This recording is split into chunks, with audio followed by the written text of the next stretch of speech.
तो भाजपा के कभी युवा नेता कहे जाने वाले मनीष कश्यप ने इस्तीफा सौंप दिया है। देखिए, कल देर रात उनका एक वीडियो सोशल मीडिया पर वायरल हुआ, जिसमें वो कह रहे हैं कि मैं मनीष कश्यप, भाजपा से अब सदस्यता जो है मेरी अब रद्द होती है, मैं भाजपा छोड़ रहा हूं।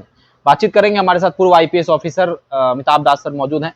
सर, मनीष कश्यप भाजपा के कभी कद्दावर नेता कहे जाते थे, कभी भाजपा के कई नेताओं के साथ मिलना जुलना हो, सम्राट चौधरी उनके ऑफिस में सम्राट चौधरी का जाना हो, भाजपा से इतना मोह भंग कैसे हो गया आखिर?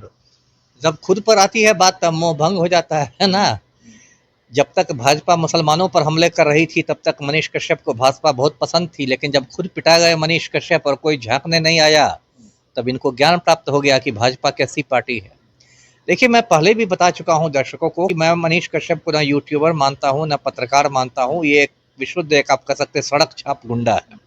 आप उसका पूरा रंग ढंग देखिए। 2019 में आप देखिए पुलवामा कांड हुआ था, उसके बाद मनीष कश्यप ने पटना में कश्मीरी दुकानदारों के साथ मारपीट कर दी थी। बताइए, ये पत्रकारिता के किस पाठ्यक्रम में पढ़ाया जाता है कि गरीब आदमी के साथ मारपीट करो? ये कौन सी पत्रकारिता है? और वैसे दुकानदारों के साथ जिनका आतंकियों से कोई लेना देना नहीं है, वो अपना रोजी रोटी के लिए। तो ये मेरे कहने का मतलब है कि मनीष कश्यप ने जो इस तरह का काम किया ये बहुत मतलब गलत था। उसके बाद देखिए तमिलनाडु वाले मामले में ये विवादों में घिरा रहा। इसने जो वीडियो बनाया था कि मजदूरों की पिटाई हुई है, बाद में पता चला कि वो वीडियो का शूट जक्कनपुर में हुआ। फिर गया पश्चिमी चंपारण से लोकसभा चुनाव लड़ने, वहां दूध से भी नहा लिया और उसके बाद चंदा भी इकट्ठा कर लिया और अचानक रिंकिया के पापा के साथ दिल्ली चला गया हवाई जहाज से और जेपी नड्डा से मिलकर भाजपा ही बन गया। फिर भाजपा का प्रचार करने निकला झारखंड और हरियाणा कहाँ कहाँ। जब बिहार में बीपीएससी आंदोलन हो रहा था अभ्यर्थियों का, तब ये कह रहा था कि यादवों और मुसलमानों का आंदोलन है। और अब जाके पीएमसीएच में पिटा गया और तब पता चला कि भाजपा तो मेरी है ही नहीं। राष्ट्रीय अध्यक्ष छोड़ दीजिए जेपी नड्डा को, आपको प्रखंड अध्यक्ष जिला अध्यक्ष नहीं मिलने आए। एक भाजपा नेता ने आपके पक्ष में ट्वीट नहीं किया, रिंकिया के पापा ने आपकी खोज खबर नहीं ली। तब तो मतलब इनको ज्ञान प्राप्त हुआ, तब आज इन्होंने इस्तीफा दिया है। अब राम भक्ति का भूत उतर गया है।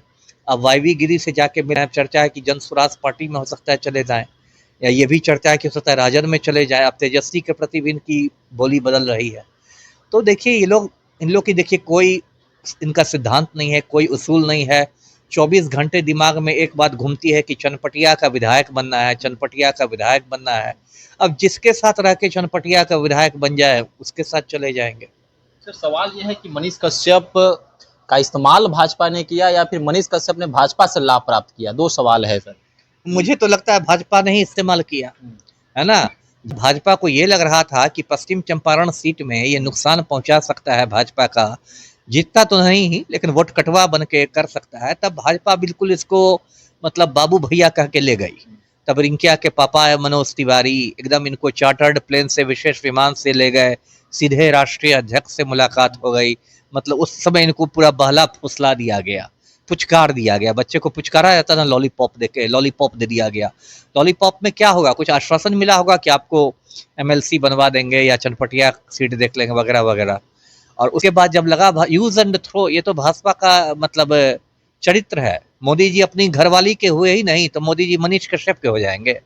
ये तो भाजपा का चरित्र है, यूज एंड थ्रो। आपसे इस्तेमाल करके आपको फिर फेंक देगी भाजपा। तो अब इनका यही हो गया है। लेकिन अब दिक्कत मनीष कश्यप के साथ क्या है कि इसकी छवि ऐसी बन गई है कि कोई भी पार्टी इसको आसानी से नहीं लेगा। जन स्वराज भी लगेगा कि ये तो पार्टी में बोझ हो जाएगा, राजद को भी यही लगेगा कि पार्टी में बोझ हो जाएगा। अंत में चनपटिया से निर्दलीय लड़ेगा, निर्दलीय लड़के जितना आसान है नहीं। अगला सवाल यही था कि जनसुराज में जाने की संभावना है, लेकिन जनसुराज के वैसे नेता जो पहले से चनपटिया से तैयारी कर रहे हैं, और अगर मनीष कश्यप जनसुराज ज्वाइन करते हैं तो चनपटिया से क्या इनको टिकट देगी जनसुराज? और दूसरा सवाल ये भी है कि प्रशांत किशोर भी गर्म मिजाज के आदमी हैं, ये भी गर्म मिजाज के आदमी है, तो दोनों के बीच समन्वय कैसे बनेगा? नहीं, वही बात है ना। देखिए क्या है कि जनसुराज भी थोड़ा सावधान हो गई है ना। जिस तरह आनंद मिश्रा गए जनसुराज, उनको अध्यक्ष बना दिया गया यूथ विंग का, अब फिर छोड़ के घूम रहे हैं, भाजपा नाम कर रहे हैं। तो जनसुराज को भी तो लग रहा है कि भाई इस तरह से लोग धर्मशाला बना रहे हैं जनसुराज को। आज आते हैं कल जाते हैं। मुनाजिर हसन आए, अब गाल फुला के घूम रहे हैं। देवेंद्र यादव आए जनसुराज में, अब गाल फुला के घूम रहे हैं। तो प्रशांत किशोर को भी तो लगा होगा ना कि भाई ऐसा नहीं कि मनीष कश्यप को लिया या फिर एक महीने बाद ये कुछ अपना अपनी डफली अपना राग बजाने लगे और इससे पार्टी के जो पुराने कार्यकर्ता हैं वो नाराज हो जाएंगे। ये ना रहता है, मतलब खतरा रहता है कि यदि कोई आदमी ऊपर से पैराशूट की तरह आ गया आपकी पार्टी में और उस पैराशूट के चक्कर में आपने पार्टी के पुराने कार्यकर्ताओं की अनदेखी कर दी, तब तो इससे गलत संदेश जाएगा। और मनीष कश्यप का तो कोई बहुत अच्छा ट्रैक रिकॉर्ड है नहीं। कल तक जो भाजपा करता था, भाजपा को गाली दे रहा है, कहता है कि चंपारण और मिथिला में एक सीट नहीं जीतने दूंगा। तो कल वही काम वो जनसुराज के साथ कर सकता है। और चीज है सर, अभी भी प्रधानमंत्री मोदी को यशस्वी प्रधानमंत्री बता रहे हैं। कल के वीडियो में है कि मोदी जी यशस्वी हैं और हमेशा रहेंगे, ये उन्होंने कहा है। और ये भी कहा है, मतलब भाजपा के जो भी आला कमान है उनके बारे में एक पॉजिटिव साइन है, एक मतलब कह सकते हैं कि सॉफ्ट कॉर्नर है उनके लिए। लेकिन बिहार भाजपा के लिए जो है वह गुस्से में है। ये तो देखिए, मतलब सीधे आप इसको कह सकते हैं कि शातिराना बात है। जैसे भाजपा में इसने दोबारा लौटने का भी अपना दरवाजा खोल रखा है ना, कि मतलब हल्का फुल्का झगड़ा करके निकलना है, जिससे कल को फिर भाजपा में वापस हो सके। इसलिए कोई यशस्वी हैं, कोई तपस्वी हैं, कोई ओजस्वी हैं, है ना। अरे पूरी भाजपा ही मतलब सड़ी हुई है। इसमें बिहार भाजपा और राष्ट्रीय भाजपा क्या होती है। ये लोग अवसरवादी होते हैं। देखिए, जब ये लोग एक दरवाजा बंद करते हैं तो खिड़की खोल के रखते हैं, खिड़की बंद करते हैं तो रोशनदान खोल के रखते हैं। तो इसलिए अभी वो पूरी तरह हमलावर नहीं है भाजपा आला कमान पर, जिससे कल को फिर इसको कोई फोन आ जाए कि भाई आ जाओ, तो फिर चले जाएंगे कि मैं तो कहता ही था कि यशस्वी हैं। सर ये अंतिम सवाल होगा सर, बिहार भाजपा पर यार हमेशा ये आरोप लगता है कि बिहार भाजपा में कोई भी नेता अगर ऊपर उठने की कोशिश करता है तो उसी के अंदर के जो नेता हैं उसका पर कतरने की शुरुआत कर देते हैं।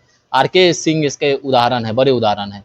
तो क्या मनीष कश्यप भी जो है इसी चक्रव्यूह में फंस गए, और क्या बिहार भाजपा ने ही उन्हें? वो तो देखिए राजनीति का चरित्र है या मानव समाज का ही चरित्र है। कोई आदमी उठने लगता है तो उसको गिराया जाता है।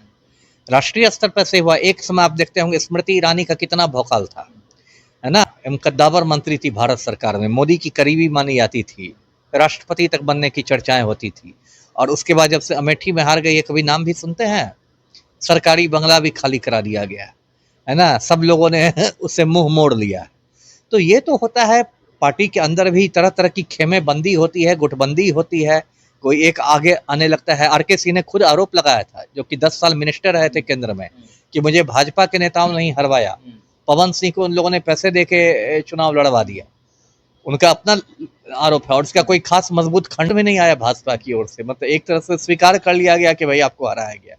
तो ये तो राजनीति है ही। राजनीति कितनी ओछी चीज है, कितनी गिरी चीज है, सबको पता है। यहाँ कोई किसी का नहीं होता है जी।